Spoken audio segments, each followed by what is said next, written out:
big and too unwieldy, and you're only president for a year.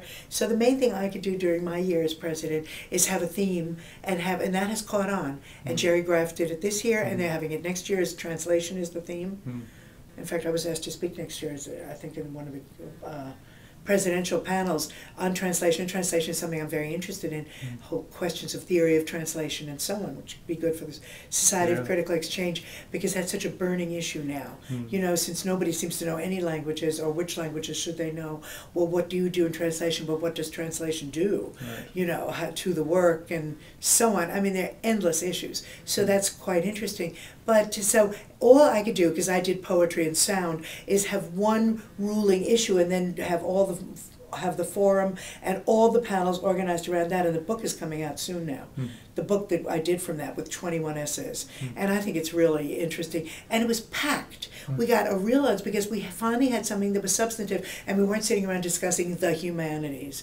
See, my bugbear is that I just can't stand these things where you sit around and discuss what are the humanities today, what is the role of the humanities in society. I don't even know what the word humanities means. I don't like that word. I never use it. No, because it's a word that always undercuts literature and the arts.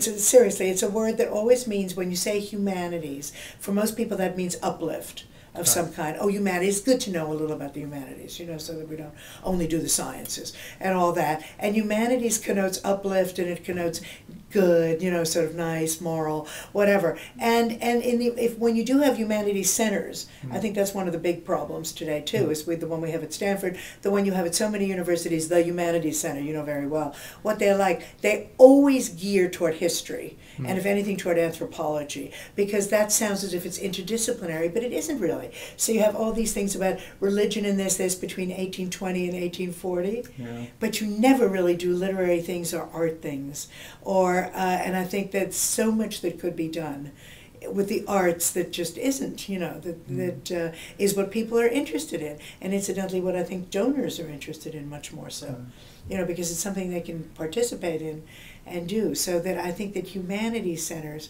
are very problematic that way, and the MLA was very problematic in simply being a huge bureaucracy that's going to carry on no matter what. You have 4 meetings a year of the council, and at the council meetings you spend all your time with procedural matters.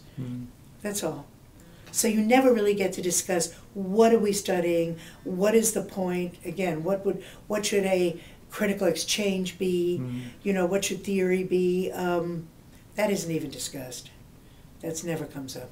So it sounds to me as though you believe there's still a role for places like SCE, or for organizations such as Absolutely. SCE. No, listen, even the smaller, first of all, smaller organizations. MSA, the Modernist Studies Association, is already much better than the MLA because it's one particular group and it can do its thing. So I think all these societies are better. Society of Critical Exchange is very important because, and I think they always had a sort of important function, even though, you know, Regina Gagne, who was my colleague at Stanford, was a big person in the Society for Critical Exchange. And that was all she wanted to do, was for her base of her kind of political criticism. And there was a lot of that, but that was all right, because at least people were really discussing issues and caring and what are we doing here and what matters and so on. And I think that you have to try to recover that in a way, because in France it sort of has gone out. You know, that is the biggest change probably, right, between the 70s, the 80s and the teens now coming up, is that French theory, where is it? You know, there's some, but it just isn't what it was at all in its heyday. There's not none of the excitement about it. But you've got to regenerate that excitement, and I think if you can do it, it'll be wonderful. Political teaching, you don't exactly get conservative political teachings of text. I mean, political teaching of text is usually Marxist theory, reading Marxism into it, or in the case of minority groups and gay, queer theory and so forth, reading those things into it, but it's just, it's a form of reading in, really. And in other words, it's just a form of interpretation, and it's it tends to look at things from that perspective, and they're wonderful books. I mean, Jameson, I think The Political Unconscious is the sort of epitome of that kind of book. And it is a very important book because it shows you what these things are really doing that you weren't aware that they did. And on the other hand, its limitations are that is confuting ethics and politics, I think. in many ways, and confuting ethics and aesthetics in various ways. I mean, that's one of my biggest bugbears, personally. So that's just a personal note. A book is not a great book because it has the right politics.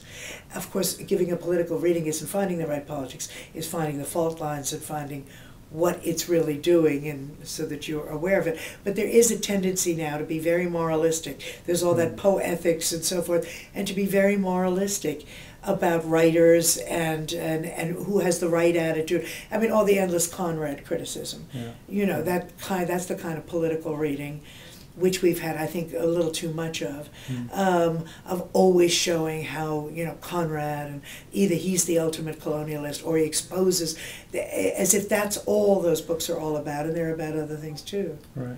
You know, they're about basic psychological things and so on too. So that I think that just only political readings have gone about as far as they can go.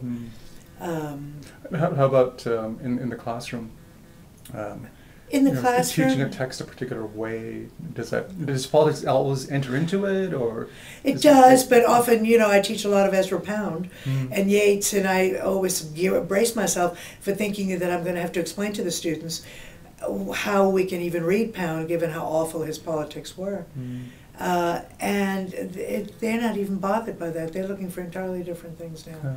I think that phase has sort of passed and occurs. Maybe they'll come back, but in that what are they interested in some way, they're incredibly interested how, well, of course you can say that's political too, how things are coded, how the texts are coded various ways, and how that has to do with his radio broadcast and coding.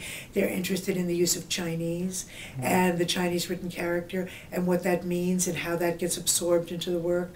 And so they're interested in very different, maybe more literary things, intertextual things and literary things, and that of course is my bent anyway. I mean, in teaching poetry, it's also that it tends to be less political, but in talking about Yeats, where we talk about a lot about Irish politics and the relation of the poetry to the Irish politics, sure. Right. It's very important. You can't exactly ignore it, but there are a lot of other things too, and the first and most basic is that it shouldn't all be interpretation. You know, it should be also what a text is, how does it work, and we talk about that a lot.